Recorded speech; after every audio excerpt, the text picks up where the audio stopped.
अजीब सी जंग रहती थी। ये जंग थी किचन में कौन ज्यादा अच्छा काम करेगा और घर के सदस्यों के दिल जीतेगा।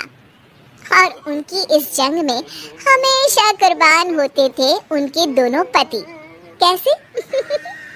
आइए देखते हैं इस किचन पॉलिटिक्स की कहानी में। एक दिन किचन में, माँ जी आज मैं बना रही हूँ मेथी की सब्जी। इस खाने से घर वालों के पेट की सारी समस्या खत्म हो जाएगी।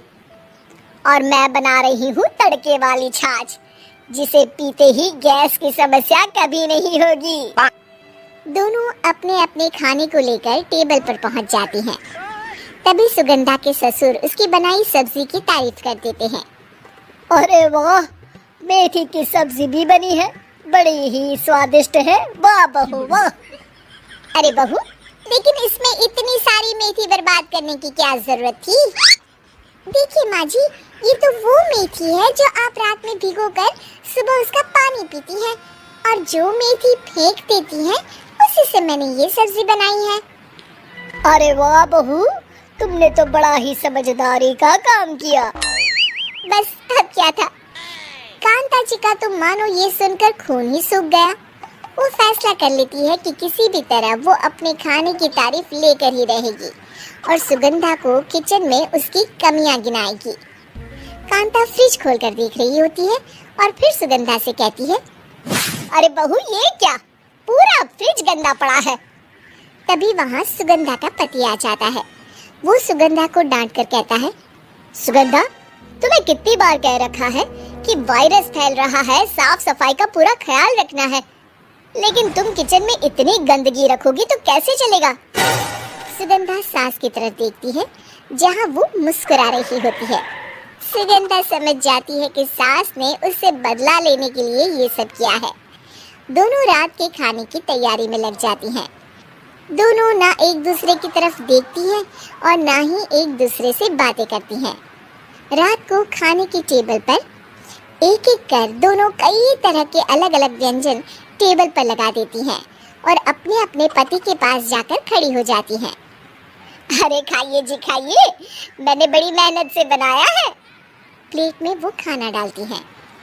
सुगंधा भी दोनों की प्लेट में खाना डालते हुए कहती है, बड़ी ही मेहनत लगी है इस खाने को बनाने में। हाँ, दोनों को ना चाहते हुए भी सारा खाना खाना पड़ता है।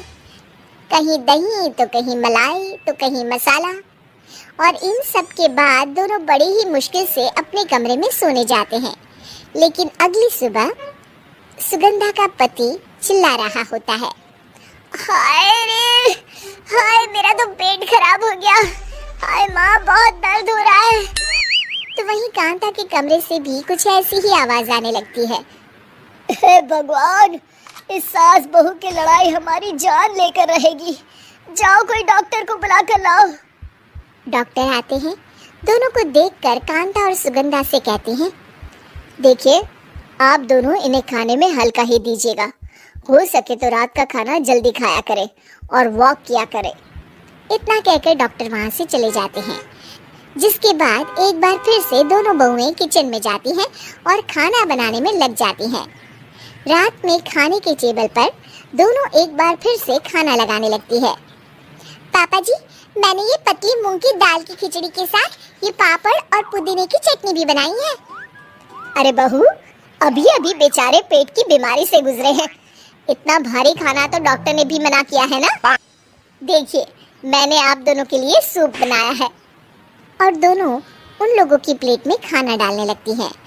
तभी दोनों एक साथ बोल पड़ते हैं, बस करो, हमें माफ करो, हमें नहीं खाना इस घर में ना खिचड़ी और ना ही सूप।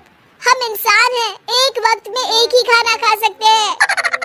बस करो, हमें माफ करो, हमें नहीं खाना इस घर में ना खिचड़ी और ना ही सूप। हम इंसान हैं, एक वक्त में एक ही खाना खा सकते हैं। इतना कहकर वो दोनों वहाँ से चले जाते हैं। कहानी का अंत। आप लोग उम्मीद कर रहे होंगे कि अंत में सब ठीक हो जाएगा। नहीं जनाब, अगर सास बहू के बीच सब ठीक हो जाए तो आप ये सीरीज देखे ही क्यों? आप देख रहे हैं सोनू हिंदी कहानी टीवी। कहानी अच्छी लगे तो चैनल को लाइक करें, कमेंट करें, शेयर करें, सब्सक्राइब करें और बेल आइकन दबाना ना भूलें।